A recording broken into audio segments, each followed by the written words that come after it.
Chennai YMCA மைதானத்தில் திமுக பவள விழா மற்றும் முப்பெரும் விழா இன்று கொண்டாடப்படுகிறது. திமுக சார்பில் ஆண்டுதோறும் அண்ணா பிறந்த நாள், திமுக உருவான நாள், பெரியார் பிறந்த நாள் ஆகிய மூன்றையும் இணைத்து முப்பெரும் விழா கொண்டாடப்பட்டு வருகிறது. அந்த வகையில் முப்பெரும் விழாவோடு இந்த ஆண்டு திமுக தொடங்கி 75 ஆண்டுகள் ஆனதையொட்டி பவள விழாவாக கொண்டாடப்படுகிறது. திராவிடர் கழகத்தில் இருந்து விலகிய அண்ணா 1949ஆம் ஆண்டு இதே நாளில் திராவிட முன்னேற்றக் கழகம் என்ற கட்சியை தொடங்கினார்.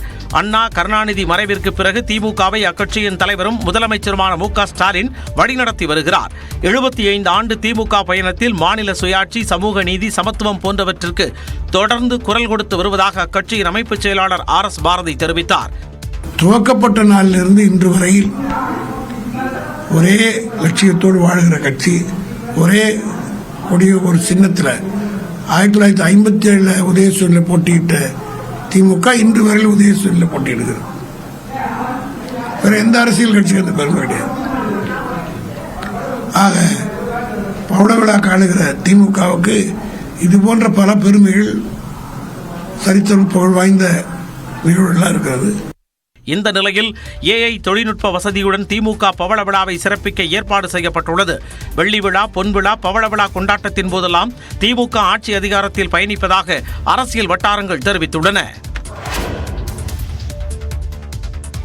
திமுக பவள விழாவில் AI தொழில்நுட்பம் மூலம் மறைந்த கருணாநிதி முதலமைச்சர் மு.க. ஸ்டாலினை வாழ்த்தி சிறப்புரையாற்ற இருப்பதாக அமைச்சர் மா. சுப்பிரமணியன் தெரிவித்துள்ளார்.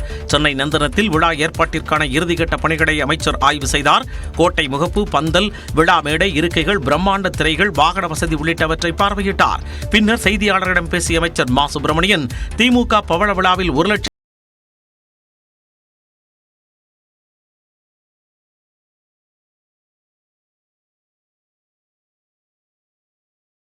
தலைப்பில் ஒரு சிறப்பு நிகழவிருக்கிறது.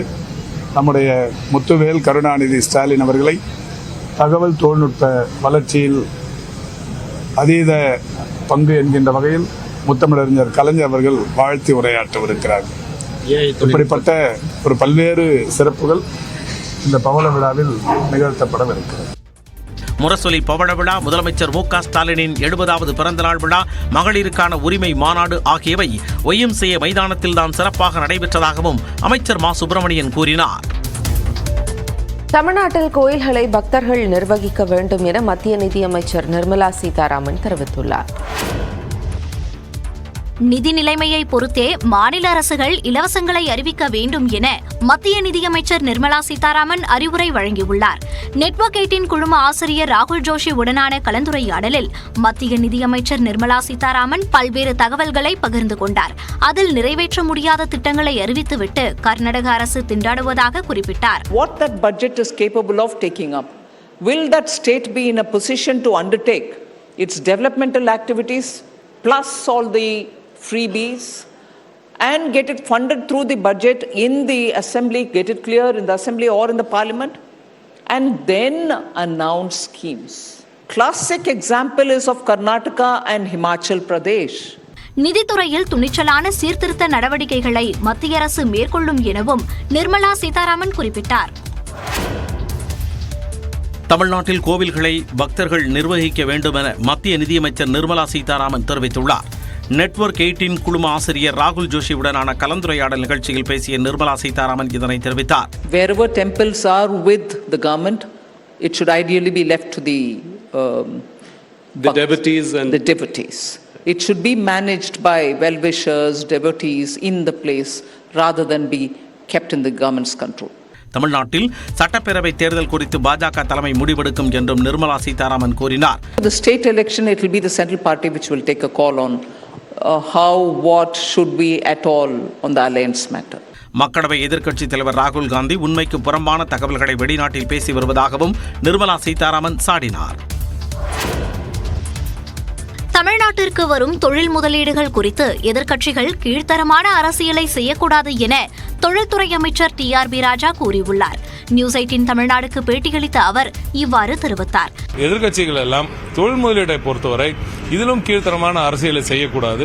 முதலீடுகள் வரும்பொழுது வேலைவாய்ப்பு வருவது வெறும் திமுக காரங்களுக்கு மட்டும்தான் வேலைவாய்ப்பு அப்படின்ற மாதிரிலாம் கிடையாது. வெறும் இந்த பகுதி மக்கள் மட்டும்தான், ஒட்டுமொத்த தமிழகத்துக்கும் அனைத்து தரப்பு மக்களுக்குமான வேலைவாய்ப்பை உருவாக்கும் இந்த வேலையில் மாண்புமிகு திராவிட நாயகன் அவர்கள் இன்று இறங்கியிருக்கிறார். தமிழ்நாட்டில் தொழில் முதலீடுகள் அதிகரிப்பதற்கு முதலமைச்சரின் அணுகுமுறையே முக்கிய காரணம் எனவும் டிஆர்பி ராஜா தெரிவித்தார். மற்றவர்கள் போறதுக்கும் நம்ம முதலமைச்சர் போறதுக்கும் ஒரு பெரிய வித்தியாசம் இருக்கு. அவங்க வந்து பேசும்பொழுது டீப் டிஸ்கஷன் தான் இருக்கு. இப்ப நம்ம போன பெரிய நிறுவனங்கள் எல்லாருமே அவங்க முதலமைச்சரை வரவேற்ற விதம், இன்ஃபேக்ட் மைக்ரோசாப்ட்லாம் பாத்தீங்கன்னா தமிழ்ல பாட்டு போட்டு ரெட் கார்பெட் ரோல் அவுட் பண்ணுவோம், லிட்டரலா ரெட் கார்பெட் ரோல் அவுட் பண்ணாங்க. தமிழ்நாட்டிற்கு அதிக அளவில் அமெரிக்க முதலீடுகள் கிடைத்திருப்பதாகவும் அமைச்சர் டிஆர்பி ராஜா குறிப்பிட்டார். தனது தலைமையை ஏற்பவர்கள் கூட்டணிக்கு வரலாம் என்று நாம் தமிழர் ஒருங்கிணைப்பாளர் சீமான் அழைப்பு விடுத்துள்ளார். நான் வந்து இவரோட போறேன், அவரோட போறேன், என்னை சின்னமனூர்ல கேட்டாங்க, என்னை மதுரையில கேட்டாங்க, என்னை மயிலாடுதுறையில கேட்டாங்கன்னு நான் கோவை சரளம்மா பேசுவாங்கல்ல, அப்படி பேசிட்டு தயாரா இல்லை. என்னோட சேர்ந்தா நாடு மக்களும் நல்லா இருக்குன்னு நினைச்சா நீங்க வாங்க, அது யாரா இருந்தாலும், இல்லைன்னா விடுங்க. விஜயன் தமிழக வெற்றி கழகத்துடன் நாம் தமிழர் கட்சி கூட்டணி வைக்குமா என்ற கேள்விக்கு சீமான் அளித்த விளக்கம்தான் இது. காரைக்குடியில் செய்தியாளர்களிடம் பேசியவர் 2026 தேர்தலில் நாம் தமிழர் கட்சி தனித்து போட்டியிடும் என்று கூறினார். இதேபோன்று திமுக தனித்து தேர்தலில் நின்று ஆட்சி அமைக்குமா என்றும் சீமான் வினவினார். தனிப்பெரும்பான்மையோட ஆட்சி அமைக்கிற ஒரு கட்சி வந்து கூட்டணி ஆட்சியில் எப்படி சார் பங்கு கொடுக்கும்? அப்ப திருமாவளவனுடைய கோரிக்கை வந்து நியாயமற்றதுன்னு நீங்க நினைக்கிறீங்களா? தனிப்பெரும்பான்மையோட தனிச்சு நின்று திமுக ஆட்சி அமைக்குமா? 19 கட்சியை சேர்த்துக்கிட்டு நீ தனித்த பெரும்பான்மைனா என்ன பெரும்பான்மை? என்னை மாதிரி தனிச்சு நின்று நீ வென்று ஆட்சி அமைச்சுக்க போ. தமிழ்நாட்டில் பூரண மதுவிலக்கு சாத்தியமே என்றும் சீமான் திட்டவட்டமாக தெரிவித்தார். நடிகர் விஜயின் தமிழக வெற்றிக் கழகத்தின் முதல் அரசியல் மாநாட்டை அக்டோபர் 15ஆம் தேதி நடத்துவதற்கான சுவர் விளம்பரங்கள் எழுதப்பட்டு வருகின்றன. தமிழக வெற்றிக் கழகத்தின் கொடியை விஜய் கடந்த 22ஆம் தேதி வெளியிட்டார். தனது கட்சியின் கொள்கை குறித்து முதல் மாநாட்டில் அறிவிக்கப்படும் என்றும் கூறியிருந்தார். அப்போது முதல் மாநாடு குறித்த தகவல்கள் கவனம் பெற்று வந்தன. விழுப்புரம் மாவட்டம் விக்கிரவாண்டியில் வரும் 23ஆம் தேதி மாநாடு நடத்துவதற்காக அனுமதி கேட்டு கடந்த 28ஆம் தேதி விழுப்புரம் மாவட்ட காவல் கண்காணிப்பாளர் அலுவலகத்தில் தமிழக வெற்றிக் கழகத்தின் பொதுச் செயலாளர் ஆனந்த் மனு அளித்தார். இதையடுத்து காவல்துறை தரப்பில் இருந்து மாநாடு தொடர்பாக 21 கேள்விகள் கேட்கப்பட்டு அனைத்து கேள்விகளுக்கும் தாவேகா சார்பில் பதில்கள் தரப்பட்டன. இதனையடுத்து மாநாட்டிற்கு 33 நிபந்தனைகளுடன் காவல்துறையினர் அனுமதி வழங்கினர். இதன் காரணமாக 23ஆம் தேதி மாநாட்டை நடத்துவதில் தாமதம் ஏற்பட்டது. இந்நிலையில் கப்பையாம்புலியூர் கிராமத்தில் அக்டோபர் 15ஆம் தேதி மாநாடு நடைபெறுவதாக சுவரில் விஜய் கட்சியினர் விளம்பரங்களை எழுதி வருகின்றனர். அக்கட்சியின் தலைவர் விஜய் தேதியை அதிகாரப்பூர்வமாக அறிவிக்காத நிலையில் சுவர் விளம்பரங்களில் செப்டம்பர் 23ஆம் தேதி என எழுதப்பட்டிருந்ததை மாற்றி அக்டோபர் 15ஆம் தேதி நடைபெறுவதாக எழுதப்பட்டு வருகிறது. தமிழக வெற்றிக் கழகத்தின் முதல் மாநாட்டிற்கு விஜய் தன்னை அழைத்தால் கண்டிப்பாக செல்வேன் என்று நடிகரும் இசையமைப்பாளருமான விஜய் ஆண்டனி தெரிவித்துள்ளார். ஹிட்லர் படத்தின் பாடல் வெளியீட்டு விழா சென்னையில் நடைபெற்றது. இதில் விஜயின் இறுதி திரைப்படம் குறித்த கேள்விக்கு விஜய் ஆண்டனி பதிலளித்தார். விஜய் சார் உங்களை கூப்பிட்டாங்களா? போகிறதுக்கு வாய்ப்புகள் இருக்கா? ஃப்ரெண்டு தானப்பா, விஷால் கூப்பிட்டாலும் போவேன்.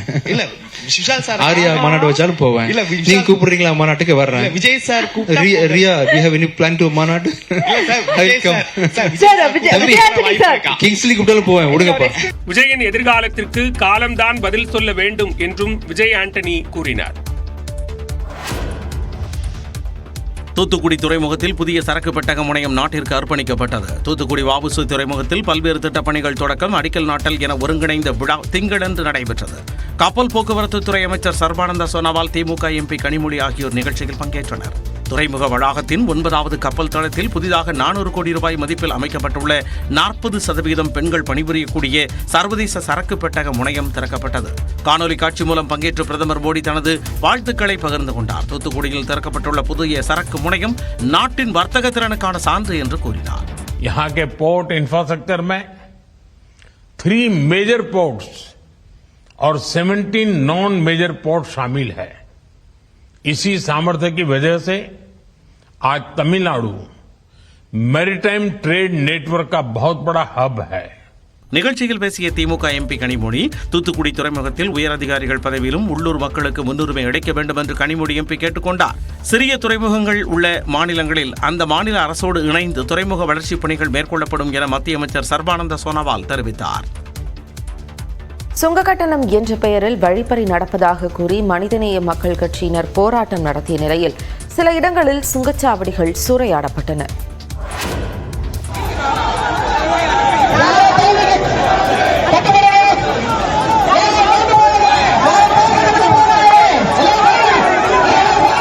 சுங்க கட்டண உயர்வை கண்டித்து விக்கிரவாண்டி சுங்கச்சாவடியை முற்றுகையிட்டு மனிதநேய மக்கள் கட்சியினர் போராட்டம் நடத்திய போது காவல்துறையினருடன் தள்ளுமுள்ளு ஏற்பட்ட காட்சிகளே இவை.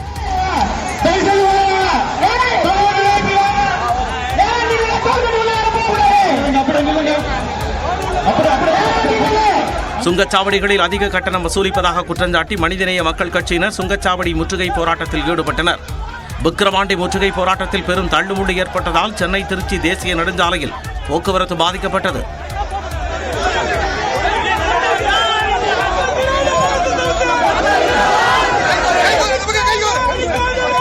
செங்கல்பட்டு சுங்கச்சாவடியில் நடைபெற்ற போராட்டத்தில் அக்கட்சியின் தலைவர் ஜவாஹிருல்லா கலந்து கொண்டு முழக்கங்களை எழுப்பினார்.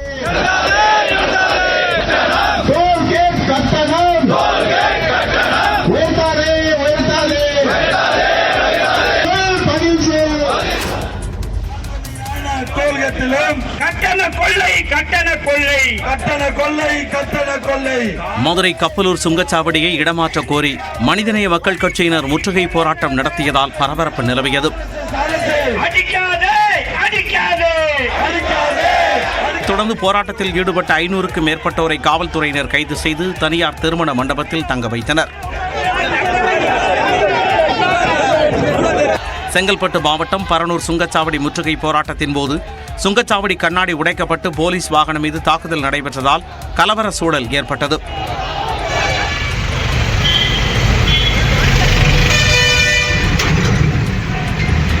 இதனால் சுங்கவரி செலுத்தாமல் இலவசமாக அனைத்து வாகனங்களும் பயணித்தன.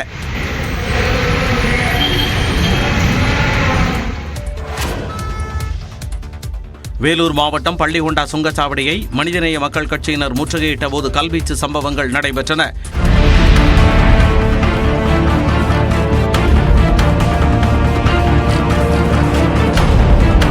இதனால் அங்கு பெரும் தள்ளுமுள்ளு நிலவியது.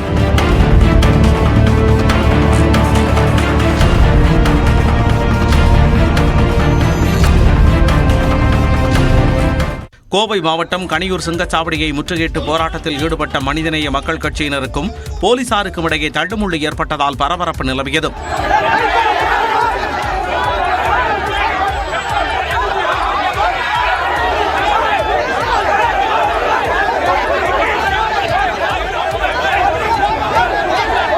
இதனைத் தொடர்ந்து போராட்டத்தில் ஈடுபட்ட மனிதநேய மக்கள் கட்சியினரை காவல்துறையினர் அப்புறப்படுத்தி தமிழ்நாட்டில் வெப்பநிலை அதிகரித்து காணப்படும் என்று வானிலை ஆய்வு மையம் கணித்துள்ளது. தமிழ்நாட்டில் 2 நாட்களுக்கு இயல்பை விட 4 டிகிரி செல்சியஸ் வெப்பநிலை அதிகரிக்கக்கூடும் என்று வானிலை ஆய்வு மையம் தெரிவித்துள்ளது.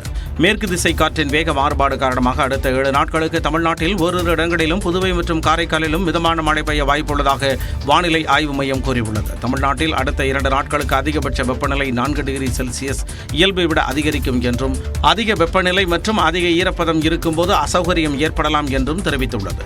சென்னையில் 2 நாட்களுக்கு ஒரு சில பகுதிகளில் மிதமான மழை பெய்ய வாய்ப்புள்ளதாகவும் வானிலை ஆய்வு மையம் கூறியுள்ளது. தமிழ்நாட்டில் அடுத்த 2 நாட்களுக்கு ஒரு சில மாவட்டங்களில் இயல்பை விட 5 டிகிரி செல்சியஸ் வரை அதிக வெப்பநிலை பதிவாகலாம் என தனியார் வானிலை ஆய்வாளர் ஸ்ரீகாந்த் தெரிவித்துள்ளார். அடுத்து ஒரு 3-4 நாட்களுக்கு இந்த நிலை நீடிக்கும். இன்று திங்கள் செவ்வாய் புதன் இந்த 3 நாட்கள் ஓரளவுக்கு வெயிலின் தாக்கம் சற்று அதிகமாகவே இருக்கும்.